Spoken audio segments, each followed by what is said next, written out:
Okay, here we go. Hey, it's 2023. We made it. We're here. Yeah, that was a rough couple of years there, wasn't it? It was. But the good news is there's plenty of toilet paper. Wasn't that ridiculous? Couldn't get toilet paper. All right, what I'm going to talk to you about today can have an effect on any area of your life. But I like making money and showing people how to make money. So who wants to make more money? Who wants to double their income? Nice. All right. I'm going to tell you about this book that I wrote. It's called The Success Formula for Humans. And the reason that I wrote this book is because, well, I'm a real estate guy. I went from broke to a multimillionaire. I've done over 6,000 deals. And I got to thinking one day, why do most people that buy any books, tapes, or courses on how to get rich in real estate, they never make any money? I thought, why was I so successful when most people fail? I found out I was using a formula. I'm going to teach it to you. Now, since we're talking about making money in business, secret key to success in business is solving problems. Solve problems for yourself, your team, your customers, your prospects. Do it daily, do it more, become adept at problem solving. Look for bigger problems to solve. Now you might say, I don't like problems, Shawn. Well, guess what? Nobody likes problems, but that's how we make money. You know, Zig Ziglar said, help enough people get what they want and you will get what you want. And it's true. Let's say you walk into Walmart or Macy's or Target and you have a problem. You're going to talk to the clerk behind the counter, right? Well, what's going to happen if the clerk behind the counter can't help you? Are they going to kick you out of the store? No, they're going to call their supervisor, right? Well, who makes more money, the supervisor or the clerk behind the counter? The supervisor does, right? Why? Because they solve bigger problems. And if the supervisor can't solve the problem, maybe they'll call the store manager or maybe even corporate. Who makes more money now? Yeah, so look for bigger and bigger problems to solve and you get to make more money. So we need to be problem solvers. Now, I'm going to tell you a story. It's my story. Right out of high school, I did not go to college. I helped my parents open up a hardware store. And then we opened up a second store and a third store. I worked for them for 16 years. And the most money I made working for them was about $30,000 a year. Now, I got out of high school back in 1980, which makes me a seasoned guy. Yeah. And $30,000 wasn't that bad back then. But then one day my parents called me up and said, Shawn, we have some good news for you. We want to come down to the store and talk to you. I was like, all right. So they came down to the store. We sat down. I said, what's the good news? They said, we want to sell you this store, nothing down, 100% financing, sign on the line, and this store is yours. Now, most people would be excited about that, right? You know, I paid my dues. But have you ever heard when somebody gets into a car accident or something serious like that, sometimes they say, my whole life passed in front of my eyes. Well, they're thinking about their friends and their family and their loved ones. Well, when my parents made me that offer, my whole future life passed in front of my eyes. Because I could see myself being 80 years old, selling the same nuts and bolts and pipe fittings for the rest of my life. And you know what? That kind of scared me because I thought I had more potential than that.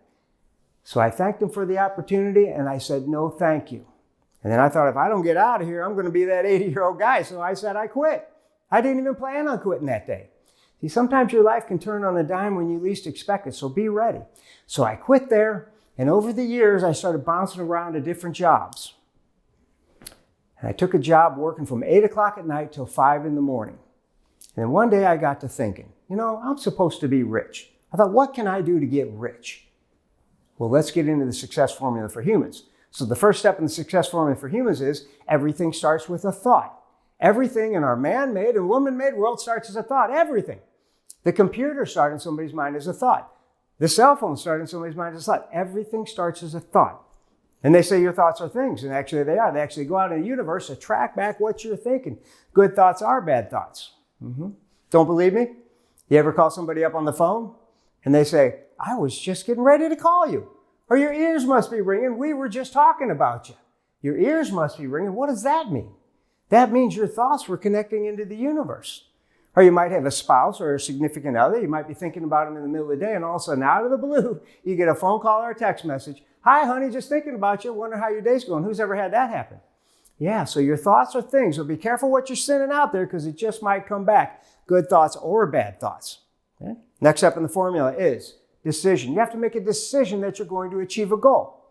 Do we have anybody here that's lost a significant amount of weight without surgery? 10, 20, 30, 40 pounds? Yeah.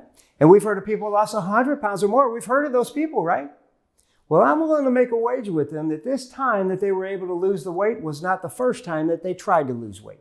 I mean, they tried every diet under the sun. They tried the marshmallow diet, the pineapple diet, the cabbage soup diet. You remember that one? Yuck. And nothing worked. They just said I was big boned. They even said my dog is big boned. Well, I ain't never seen a fat skeleton. But what changed this time that they were able to lose the weight? What changed was they made a decision that this time I'm going to do it. So you have to make a decision that you're going to achieve a goal. Next up in the formula is this white hot burning desire. You got to want it bad. That fire in your belly, nothing's going to stop me. See, that white hot part comes from, let's say you light a candle and you look at a candle flame. There's different colors to a candle flame. There's blue and green and yellow and white. White's the hottest part of the flame. You have to have a white hot burning desire to achieve your goal. Because see, there's three types of goals. There's an A-type goal, a B-type goal, and a C-type goal. Now, an A-type goal is something real simple. Like, I'm going to get a Big Mac and fries for lunch. Unless the McRib is back, of course, right? Yeah. And then tonight for dinner, I'm going to fix some spaghetti and a salad. That's real easy. That's an A-type goal. Most people can achieve that kind of goal.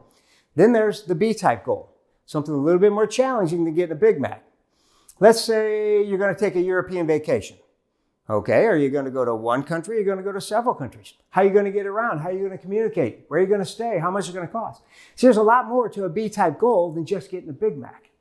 And then there's the C-type goal. That's the big one. That's the one that I'm talking about. The goal that's so big that when you think about it, you don't know how you're going to do it, and it kind of scares you when you think about it. That's when you know you got a good goal.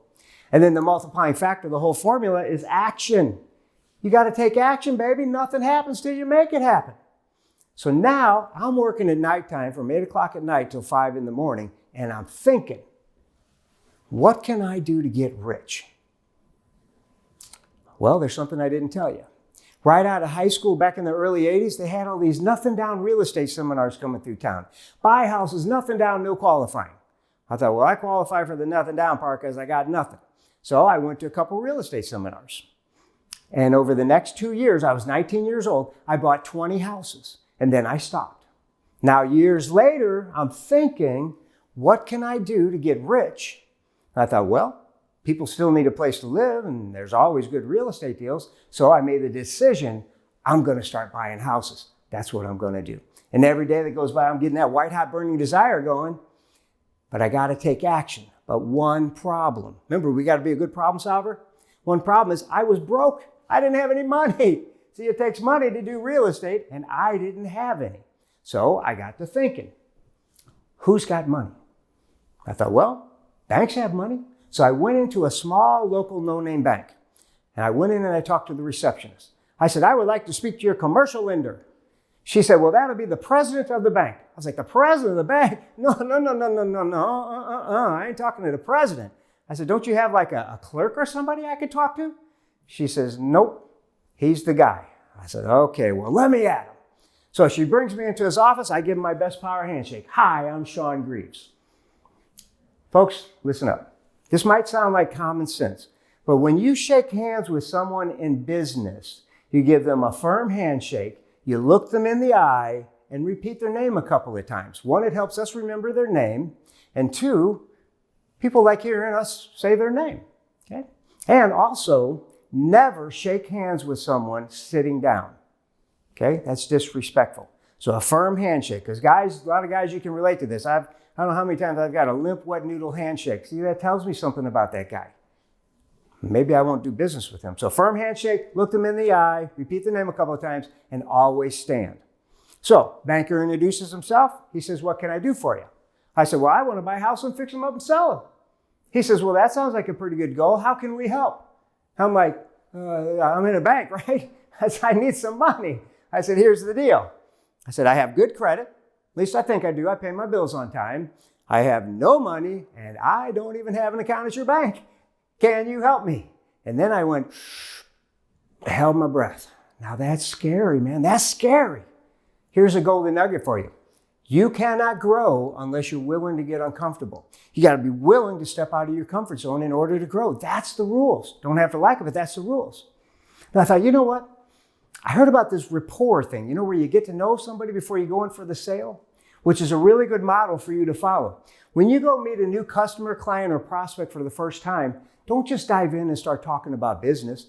Build rapport. Get to know them. If you meet them at their house or their office, look around for pictures or little mementos. It's like, oh, what were you doing in that picture? Wow, that looks really cool. That looks like a lot of fun. That's neat. What's that thing? Oh, you got it in Cancun? See, we like doing business with people that take interest in us. Okay? So build rapport, all right? So I thought, okay, I'm going to back up. I'm going to get to know this guy a little bit. I'm going to start talking to him.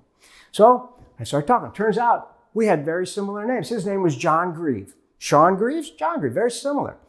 We were 6 months in age apart. He's married. He's got 2 kids, a boat, and a motorcycle. I just started talking to him. All right? And all the while, I'm peppering in business. A little pinch of salt here or there. And about 2 hours later, I walk out of the bank with a commitment for 100% financing. I'm in business, baby. So I go out, I buy a house, I fix it up, and I sell it. And I buy another house, I fix it up, and I sell it. And I buy another house, I fix it up, and I sell it. Now, I'm still working at nighttime from 8 o'clock at night till 5 in the morning. And end of the year came around. I looked at my bank account. And I saw doing houses part-time, I made $80,000. Working full-time, I made $35,000. I'm like, wait a minute, part-time $80,000, full-time $35,000. I think the job's costing me money. It's got to go. So I quit my job. Now I'm a full-time real estate investor. My goal went full circle. I figured now that I don't have to work at night, I can do a few more houses a year because I want to make $1 million a year. That's what I really want to do. So I buy a house, I fix it up, and I sell it. I buy a house, I fix it up, and I sell it. That goes on for a couple of years. Then I meet a guy, very rich and successful. He has some businesses. He does some real estate. I get to know him. He says, tell me, Shawn, what are you doing? I said, well, I'm trying to make $1 million a year doing real estate. He says, all right. And I says, how are you doing that? I said, well, I buy a house and then I fix it up and then I sell it. And I buy a house, I fix it up, I sell it. I just keep doing that. He says, no, Shawn. He says, you got 2 problems. I was like, 2 problems? Remember, you got to be a good problem solver. I said, what are my problems? He says, you can only make so much money with your own 2 hands and you run out of time at the end of the day. He says, you got to buy multiple houses and you can't work on them yourself. He says, you're going to make less money per house because you got to pay for the labor, but you're going to make it up in volume. He said, that's called duplicating yourself. So anytime you get a chance to duplicate yourself, do it. So I was like, okay, buy multiple houses, don't work on myself, I got it. So now I got to go talk to old John at the bank. Tell him I'm going to need some more money. So I go in, talk to John, tell him about my plan about doing multiple houses. And John says, well, that's good and everything, but one problem. I'm telling you, the problems never end. They never end. Some of you know about that already, don't you? Yeah, you got to be a good problem solver. I said, what's the problem, John? He says, well, we got a new board of directors and, well, we can only finance you 1 house at a time. I'm like, what? Come on. You know I'm good for the money. You've never lost a penny with me. He goes, yeah, I know, but that's just our program. I was like, are you sure? He goes, yep. I was like, okay. So I walk out of the bank. Then I get to thinking, I need more money. Who's got money? I thought, well, banks have money, but banks can have stupid rules. I don't want to jump through their stupid hoops. So I thought, who else has money? I thought, well, there's private people that have money. I thought, what if I find some private people? All I got to do is pay them a little bit more interest than whatever they're making now. Maybe they want to invest with me. So I ran a newspaper ad. Yeah, newspaper. You remember what those are? Yeah, this was before the internet when things were hard. Well, I got 3 phone calls. First guy called, he was just lonely and wanted to talk. Second guy called, had $5,000. Well, I already had $5,000. That wasn't going to help. Third guy calls, I get to talking to him. I was like, well, how much do you think I have to invest? He says, I got at least $1 million. I was like, ooh, I think you're my guy. So I talked to him a little bit more and I said, I tell you what, why don't we set up a day and time for me to come over to your house, meet you and your wife, and I'll bring some before and after pictures of houses I've done, some closing statements. We'll talk about interest rate. We'll get to know each other, see if it's a good fit. He says, okay. So a couple of days later, I go over to their house and I meet them, and they're super nice people. Oh, just super nice. Start building that rapport, right? I show them pictures of the house I've done, some closing statements. We talk about interest rate. About 2 hours later, they look at each other and say, you know what? We like it. Let's do it. So now I got access to $1 million and they didn't even check my credit. I'm in business. So got to take some action. Start buying 2 and 3 houses at a time. Now money's starting to get good. This also goes on for a couple of years. Now Tony is my money guy and Tony never calls me. I call Tony, but one day Tony called me. I'm like, uh-oh, what's going on here? So I'm like, hi Tony, how you doing? He said, I'm doing good. I said, everything's good? He goes, yeah. I said, are you happy with everything? He goes, yeah, I'm happy with everything. I was like, well, what's up? He says, look, my son has a sports management company and he manages money for professional athletes. mostly football players. And well, he's been watching what we've been doing for the last couple of years, and he really likes it. And well, he's got about $20 million he wants to invest with you. I was wondering if you mind if I gave him your phone number. I was like, well, heck yeah, I'll give him my number, man. Thank you. Thank you for thinking about me. I appreciate that, Tony. Have a good day. I hang up the phone. I'm thinking, what am I going to do with $20 million? I'm not spending the million I got with Tony. I mean, I might lose. I might get in trouble. I might go to jail. I'm freaking out. Well, then I calm down a little bit. I breathe some. And then I change my underwear, right? Then I get to thinking, what can I do with $20 million invested, keep it protected, and make some money for myself? I thought, well, there's other guys like me that want to do real estate. I thought, what if I make this money available to other guys through me?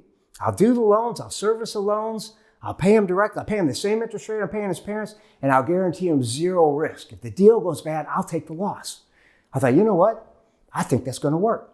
So about a week or so later, the football guy calls me. He says, yeah, we've been watching what you've been doing with mom and dad for the last couple of years, and we really like it. Well, we got about $20 million we want to invest with you. Can you handle it? I said, well, your dad told me you'd be calling, and here's my plan. So I tell him about being a lender. I said, I'm going to do the loans. I'm going to service the loans. I'll pay you directly. That's the way there's no bounce checks. I'll give you the same interest rate I'm paying your parents, and I'll guarantee you zero risk. If the deal goes bad, I'll take the loss. And all the while, I'm building that rapport, getting to know him and his business, because it's pretty interesting. And about 2 hours later, he says, you know what? I like it. Let's do it. So now I got access to $20 million. I got to tell everybody I got money to lend. So I started lending it out. No qualifying, no credit check, no application. Just bring me a good deal. And guess what? I was right. Before you know it, I had 200 loans going. I'm rehabbing 2 and 3 houses at a time. I got 200 loans going. Now I'm bringing in $80,000 a month in profit for me, little old me. Yeah, it's going great. Well, this goes on for about 7 years, and I'm getting rich, baby. I mean, I'm rolling in the dough. This is never going to end. Well, one problem. Time out. This is where I'm going to stop my story. Hope I got you on the edge of your chair, because I got a lot more to tell you using this success formula on how I've made millions of dollars, okay? Then, see, I do these keynote presentations. They're about an hour long. I speak to large companies, conventions, conferences, and I teach people the success formula for humans. And what I do is I talk about the success formula for humans in my book, and then after that, we go into how your mind works for success and failure. Because believe it or not, there's an exact formula to follow to be successful. And it's a scientific formula because you do things that you really don't want to do. You sabotage yourself all the time. I can show you why you do it and how to stop doing it.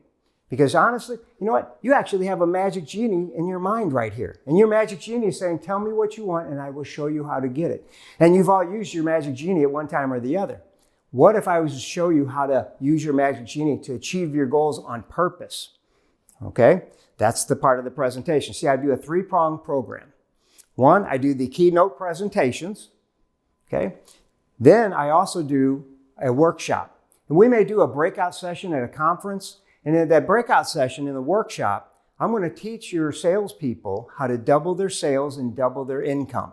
Because what we're going to do is we're going to look at your business model, we're going to break it down, and then we're going to build a new success map to make it almost effortless to achieve their goals. So the 3-pronged program is, we're going to teach you the success formula for humans, we're going to teach you how your mind works for success and failure, and then we're going to teach you how to build a success map to make it almost effortless to achieve your goals.